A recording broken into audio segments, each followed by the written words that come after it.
Presiden Joko Widodo mengisi kuliah umum di Stanford University San Francisco, Amerika Serikat. Pada kesempatan itu, Jokowi membahas mengenai upaya Indonesia dalam mewujudkan transisi energi di tengah situasi global yang tidak menentu.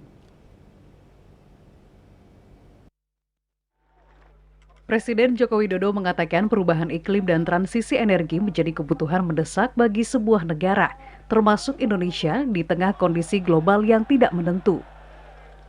Oleh sebab itu, seperti yang dikatakan Presiden Jokowi saat mengisi kuliah umum di Stanford University San Francisco, Amerika Serikat pada 15 November waktu setempat, Indonesia berkomitmen untuk mengatasi persoalan tersebut. Presiden juga mengklaim Indonesia berhasil menurunkan emisi sebesar 91,5 juta ton. Diikuti oleh laju deforestasi Indonesia hingga tahun 2022 yakni 104.000 hektar, rehabilitasi kawasan hutan seluas 77.000 hektar, dan hutan bakau seluas 34.000 hektar dalam waktu 1 tahun. Namun Presiden mengatakan Indonesia masih memiliki tantangan besar. Ini saya sampaikan di mana-mana setiap ketemu yang namanya investor,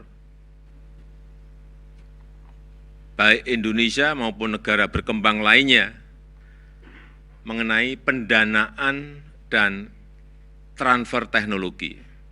Ini selalu menjadi tantangan besar.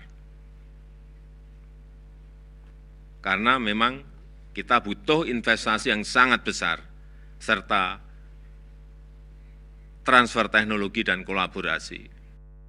Pada kesempatan itu, Presiden Jokowi memaparkan sejumlah upaya yang telah dilakukan Indonesia dalam melakukan transisi energi.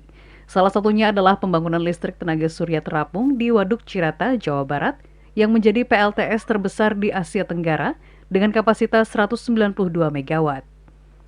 Presiden Jokowi juga mengatakan Ibu Kota Nusantara, IKN, nantinya juga akan menjadi kota pintar berbasis hutan yang menggunakan energi hijau dari matahari dan air.